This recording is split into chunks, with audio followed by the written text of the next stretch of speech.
नमस्कार दोस्तों, आप सभी को स्वागत है मेरा इस चैनल सत्य कर्म पवित्र धर्म में। दोस्तों, आज की वीडियो बहुत ही महत्वपूर्ण है, खासकर उनके लिए जो अभी गर्भवती है। आज का विषय गर्भ गीता के बारे में है। आज की वीडियो में हम लोग चर्चा करेंगे कि गर्भ गीता क्या है और गर्भवती महिलाओं के लिए यह गर्भ गीता पढ़ना क्यों आवश्यक है। ज़्यादा देर ना करते हुए चलो वीडियो को शुरू करते हैं। गर्भ गीता एक अद्वितीय ग्रंथ है जो आध्यात्मिक जीवन के महत्वपूर्ण पहलुओं का संदेश देता है। भगवान श्री कृष्ण ने अर्जुन को महाभारत के कुरुक्षेत्र युद्ध भूमि पर कर्म से बने जन्मों की व्याख्या की। गर्भ गीता में जीवन का उद्देश्य, धर्म, कर्म, भक्ति, ज्ञान और मोक्ष जैसे महत्वपूर्ण विषयों पर चर्चा होती है। गर्भ गीता का पाठ करने से हम अपने आत्मा को जानने, अपने कर्मों को समझने और अपने जीवन को एक उद्देश्य की दिशा में देखने में सहायक हो सकते हैं। इसके अलावा गर्भवती महिलाओं को भी इस ग्रंथ का पाठ करने की सलाह दी जाती है, क्योंकि यह उनके गर्भस्थ शिशु के उत्तम संस्कार के लिए भी महत्वपूर्ण हो सकता है। भगवत गीता का पाठ करने से आत्मिक शांति और स्थिरता मिलती है, जो शिशु के विकास पर सकारात्मक प्रभाव डालती है। गर्भावस्था के दौरान गीता के पाठ से तनाव कम होता है, जिससे माँ और बच्चे का मानसिक स्वास्थ्य बेहतर होता है। गर्भ गीता अध्याय को सुनने या पढ़ने से गर्भवती महिलाओं को अच्छे और संस्कारी संतान की प्राप्ति होती है। गर्भ गीता में भगवान श्री कृष्ण ने अर्जुन को जन्म मरण से जुड़ी बातें विस्तार से बताई है। श्री कृष्ण कहते हैं कि जो भी मनुष्य अपने जीवन काल में गर्भ गीता का पाठ करता है, वो जन्म मरण के चक्र से मुक्त हो जाता है, अर्थात उसे इस मृत्यु लोक पर कभी जन्म नहीं लेना पड़ता। श्री कृष्ण अर्जुन संवाद। श्री कृष्ण भगवान जी कहते हैं कि जो भी प्राणी इस गर्भ गीता का सद्भावना से विचार मनन करता है, वह पुरुष फिर गर्भवास में नहीं आता है। श्री कृष्ण भगवान और अर्जुन का यह संवाद जीवन मरण के सारे सवालों को जवाब प्रदान करता है। अथ गर्भ गीता प्रारंभ। अर्जुन कहते हैं, अर्जुनोवाच, हे कृष्ण भगवान, ये प्राणी जो गर्भवास में आता है, वो किस दोष के कारण आता है? हे प्रभु जी, जब ये जन्माता है तब उसको जरा आदि रोग लग जाती है, फिर मृत्यु होती है। हे स्वामी, वो कौन सा कर्म है जिसके करने से प्राणी जन्म मरण से रहित हो जाता है? श्री भगवान वाच, हे अर्जुन, ये मनुष्य जो है सो अंधा व मूर्ख है, जो संसार के साथ प्रीति करता है। वो पदार्थ मैंने पाया है और वो मैं पाऊंगा, ऐसी चिंता इस प्राणी के मन से उतारती नहीं। 8 पहर माया को ही मांगता है। इन बातों को करके बार बार जन्माता और मरता है। वो गर्भ विषय दुख पाता रहता है। अर्जुनोवाच, हे श्री कृष्ण भगवान, यह मन मदमस्त हाथी की भांति है। कृष्णा इसकी शक्ति है। यह मन तो 5 इंद्रियों के बस में है, काम, क्रोध, लोभ, मोह और अहंकार।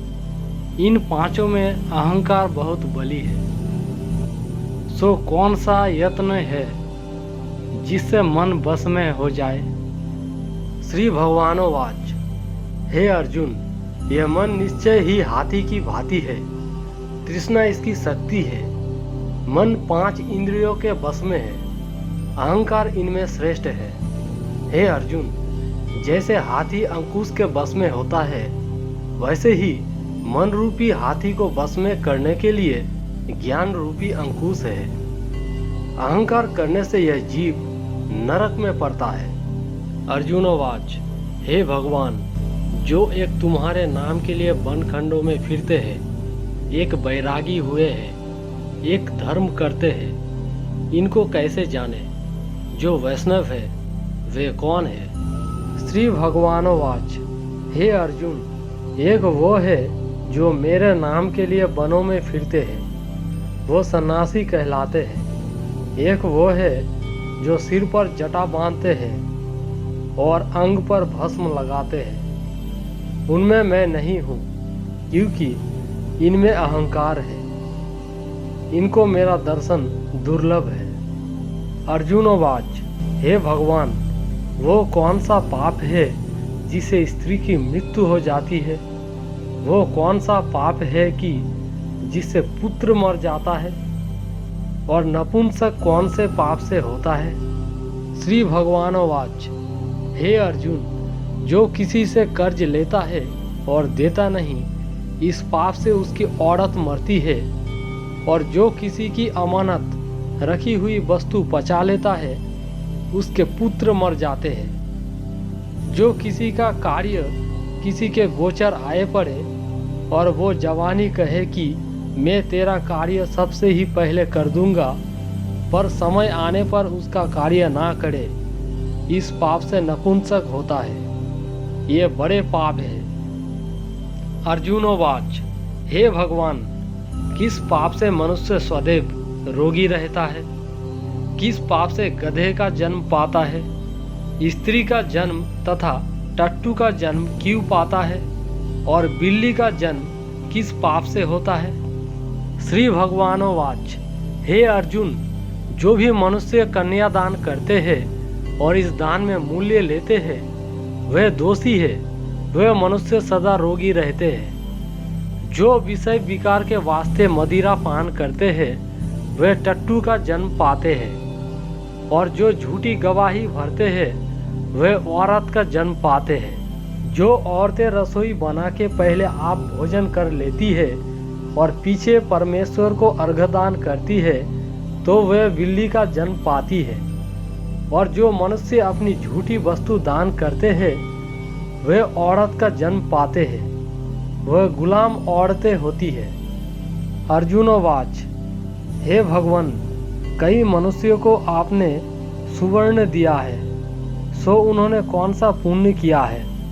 और कई मनुष्यों को आपने हाथी, घोड़ा, रथ दिए हैं, उन्होंने कौन सा पुण्य किया है? श्री भगवानोवाच, हे अर्जुन, जिन्होंने स्वर्ण दान किया है, उनको घोड़े वाहन मिलते हैं। जो परमेश्वर के निमित्त कन्या दान करते हैं, सो पुरुष का जन्म पाते हैं। अर्जुनोवाच, हे भगवान, जिन पुरुषों के अंदर विचित्र देह है, उन्होंने कौन सा पुण्य कार्य किया है? किसी किसी के घर संपत्ति है, कोई विद्यावान है, उन्होंने कौन सा पुण्य कार्य किया है?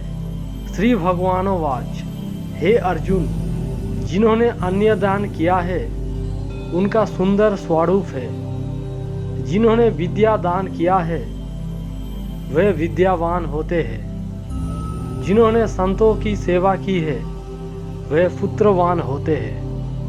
अर्जुनोवाच, हे भगवान, किसी को धन से प्रीति है, कोई स्त्रियों से प्रीति करते हैं, इसका क्या कारण है, समझाकर कहिए।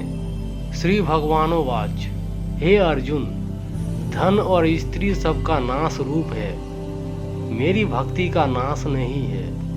अर्जुनोवाच, हे भगवान, ये राजपाट किस धर्म के करने से मिलते हैं? विद्या कौन सा धर्म करने से मिलती है? श्री भगवानोवाच, हे अर्जुन, जो प्राणी काशी में निष्काम भक्ति से तप करते हुए देह त्यागते हैं, वे राजा होते हैं। और जो गुरु की सेवा करते हैं, वे विद्यावान होते हैं। अर्जुनोवाच, हे भगवान, किसी को धन अचानक बिना किसी परिश्रम से मिलता है, सो उन्होंने कौन सा पुण्य कार्य किया है? श्री भगवानोवाच, हे अर्जुन, जिन्होंने गुप्त दान किया है, उनको अचानक धन मिलता है। जिसने परमेश्वर का कार्य और पराया कार्य संभाला है वे मनुष्य रोग से रहित होते हैं। अर्जुनोवाच, हे भगवान, कौन पाप से अम्ली होते हैं और कौन पाप से गूंगी होते हैं और कौन पाप से कुष्ठी होते हैं? श्री भगवानोवाच, हे अर्जुन, जो आदमी नीच कुल की स्त्री से गमन करते हैं वे अम्ली होते हैं। जो गुरु से विद्या पढ़कर मुकर जाते हैं सो गूंगे होते हैं। जिन्होंने गौघात किया है वे कुष्ठी होते हैं। अर्जुनोवाच, हे भगवान, जिस किसी पुरुष की देह में रक्त का विकार होता है वो किस पाप से होता है और कौन दरिद्र होते हैं? किसी को खंड वायु होती है और कई अंधे होते हैं तो कोई अपंग होते हैं और कई स्त्रियां बाल विधवा होती है। तो ये सब किन पापों से होता है? श्री भगवानोवाच, हे अर्जुन, जो सदा क्रोधवान रहते हैं उन्हें रक्त विकार होता है। जो मलिन रहते हैं वे सदा दरिद्र होते हैं। जो कुकर्मी ब्राह्मण को दान देते हैं उनको अखंड वायु होती है। जो पराई स्त्री को नग्न देखते हैं, गुरु की पत्नी को कुदृष्टि से देखते हैं सो अंधे होते हैं। जिसने गुरु और ब्राह्मण को लात मारी है वह लंगड़ा व अपंग होता है। जो औरत अपने पति को छोड़कर पराये पुरुषों से संग करती है सो वो बाल विधवा होती है। अर्जुनोवाच, हे भगवान, आप परब्रह्मा हो, आपको नमस्कार है। पहले मैं आपको संबंधी जानता था परंतु अब मैं आपको ईश्वर जानता हूँ। हे परब्रह्मा, गुरु दीक्षा कैसी होती है सो कृपा कर मुझको बताइए। श्री भगवानोवाच, हे अर्जुन, तुम धन्य हो, तुम्हारे माता पिता भी धन्य है जिनको तुम जैसा पुत्र है। हे अर्जुन, सारे संसार के गुरु जगन्नाथ है। विद्या का गुरु काशी, चारों वर्णों का गुरु सन्यासी है। सन्यासी सबको कहते हैं। जिसने सबका त्याग करके मेरे विषय में मन लगाया है सो ब्राह्मण जगत गुरु है। हे अर्जुन, यह बात ध्यान देकर सुनने की है। गुरु कैसा करे? जिसने सब इंद्रियों को जीती हो, जिसको सब संसार ईश्वरमय नजर आता हो और सब जगत से उदास हो। ऐसा गुरु करे जो परमेश्वर को जानने वाला हो और उस गुरु की पूजा सब तरह से करे। हे अर्जुन, जो गुरु का भक्त होता है और जो प्राणी गुरु के सम्मुख होकर भोजन करते हैं उनका भोजन करना सफल है। जो गुरु से विमुख है उनको सप्तग्रास मारे का पाप है। गुरु से विमुख प्राणी दर्शन करने योग्य नहीं होते। जो गृहस्थी संसार में गुरु के बिना है वो चंडाल के समान है। जिस तरह मदिरा के भंडार में जो गंगाजल है वो अपवित्र है, उसी तरह गुरु से विमुख व्यक्ति का भोजन सदा अपवित्र होता है। उसके हाथ का भोजन देवता भी नहीं लेते। उसके सब कर्म निष्फल है। कुकर, शुकर, गदर्भ, काक, ये रब की सब योनियाँ बड़ी खोटी योनियाँ हैं। इन सब से वो मनुष्य खोटा है जो गुरु नहीं करता। गुरु बिना गति नहीं होती, वो अवश्य नरक में जाएगा। गुरु दीक्षा बिना प्राणी के सब कर्म निष्फल होते हैं। जैसे चारों वर्णों को मेरी भक्ति करना योग्य है वैसे गुरुधर के गुरु की भक्ति करना चाहिए। जैसे गंगा नदियों में उत्तम है, सब व्रतों में एकादशी का व्रत श्रेष्ठ है, वैसे ही हे अर्जुन, शुभ कर्मों में गुरु सेवा उत्तम है। गुरु दीक्षा बिना प्राणी पशु योनि पाता है। जो धर्म भी करता है सो पशु योनि में फल भोगता है। वो 84 योनियों में भ्रमण करता रहता है। अर्जुनोवाच, हे श्री कृष्ण भगवान, गुरु दीक्षा क्या होती है?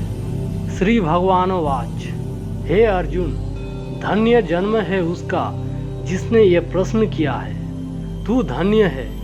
गुरु दीक्षा के 2 अक्षर है, हरि ओम। इन अक्षरों को गुरु कहता है।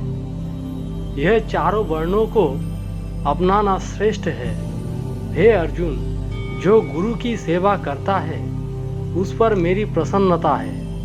वो 84 योनियों से छूट जाएगा, जन्म मरण से रहित हो नरक नहीं भोगता। जो प्राणी गुरु की सेवा नहीं करता वह 3.5 करोड़ वर्ष तक नरक भोगता है। जो प्राणी गुरु की सेवा करता है उसको कई अश्वमेध यज्ञ के पुण्य का फल मिलता है। गुरु की सेवा ही मेरी सेवा है। हे अर्जुन, हमारे तुम्हारे संवाद को जो प्राणी पढ़ेंगे और सुनेंगे वो गर्भ के दुख से बचेंगे, उनकी 84 योनियां कट जाएगी। श्री कृष्ण भगवान के इस ज्ञान रूपी संवाद के कारण इस पाठ का नाम गर्भ गीता है और भगवान के मुंह से अर्जुन ने इसे श्रवण किया है। गुरु दीक्षा लेना उत्तम कर्म है। इसका फल यह है कि नरक की 84 योनियां से जीव बचा रहता है। भगवान बहुत प्रसन्न होते हैं।